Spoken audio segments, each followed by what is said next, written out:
অজু করার সময় কি কি দোয়া পড়া দরকার? খুব দরকারি এবং সুন্দর একটি প্রশ্ন।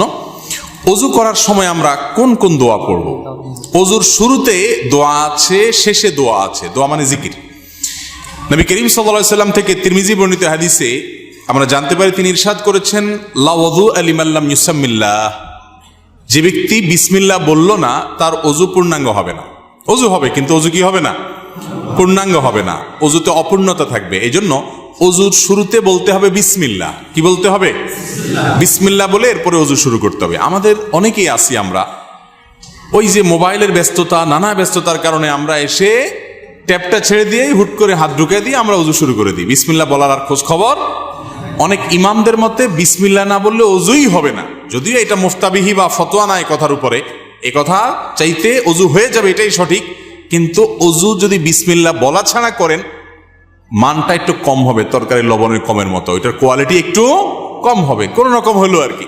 তো কোনো রকম হলে তো হবে না। নবী করিম সাল্লাল্লাহু আলাইহি সাল্লাম বলেছেন, অজুর ক্ষেত্রে সব সময় আসবিগুল ওযু, তোমরা অজুকে পূর্ণাঙ্গ রূপে করো। আই আকমিলুল ওযু। অজু কখনো যেন তেন করতে হয় না, ভালোভাবে করতে হয়। এই যে শীতের মৌসুম আসছে, এখন দেখবেন যে অজুতে কত তাড়াহুড়া মানুষ করতে পারে।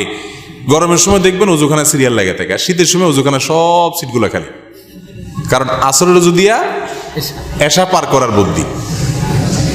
অথচ এরকম চাপাচাপি করে অজু ধরে রাখা ঠিক না, স্বাস্থ্যের জন্য ক্ষতিকর, আমলের জন্য ক্ষতিকর।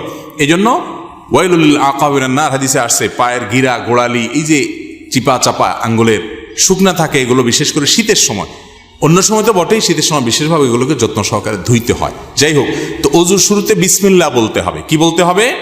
বিসমিল্লাহ। এটা হলো প্রথম অজুর শুরুর জিকির। আর অজুর মাঝখানে কিছু পড়তে হবে কিনা, আপনারা অনেক বই পুস্তক দেখেন, সেখানে হাত ধোয়ার একটা দোয়া আছে, কুলি করার একটা দোয়া আছে, মুখ ধোয়ার একটা দোয়া আছে, মাথা মাসা করার আরেকটা দোয়া আছে, পাও ধোয়ার একটা দোয়া আছে। আছে না নেই? এই সবগুলো দোয়া মুখস্থ আছে। এরকম কপালওয়ালা একজন মানুষ দেখি, সবগুলো দোয়া মুখস্থ আছে, এরকম কেউ নাই? মাশাআল্লাহ, আপনারা দেখা যায় সুন্নত বেদাতের পার্থক্য ভালো বোঝেন।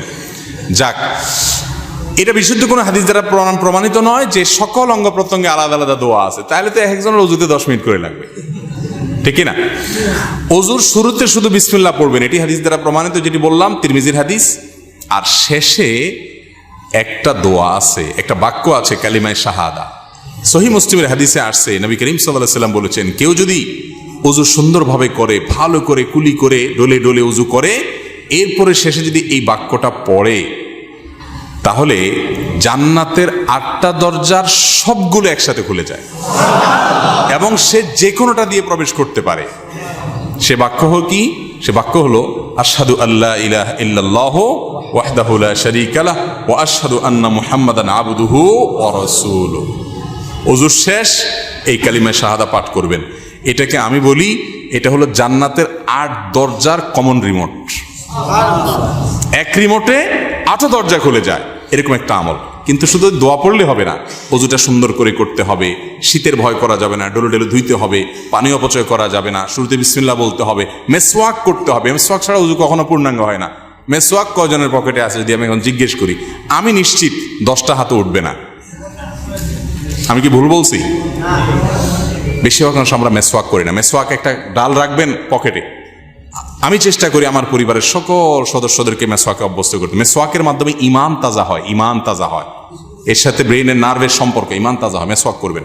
তো এই জন্য পূর্ণাঙ্গ ওযু করবেন, শুরুতে বিসমিল্লাহ আর শেষে আশহাদু আল্লা ইলাহা ইল্লাল্লাহু ওয়াহদাহু লা শারীকা লাহু ওয়া আশহাদু আন্না মুহাম্মাদান আবদুহু ওয়া রাসূলুহু। এই দুটি দোয়া শুরু এবং শেষে আছে।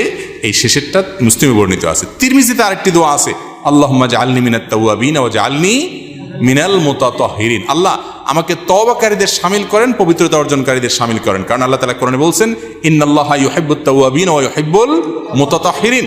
আল্লাহ তওবাকারী এবং পবিত্রকারীদের পছন্দ করেন। তাহলে ওযুর শুরুতে বিসমিল্লাহ, শেষে কালিমায়ে শাহাদা, এবং তারপরে যদি আরো অতিরিক্ত পড়তে চান, সুযোগ থাকে, আরেকটা হাদিস আছে, সেটাও পড়া ভালো, আল্লাহুম্মা জাআলনি মিনাত তাওয়াবিন ওয়া জাআলনি মিনাল মুতাতাহহিরিন।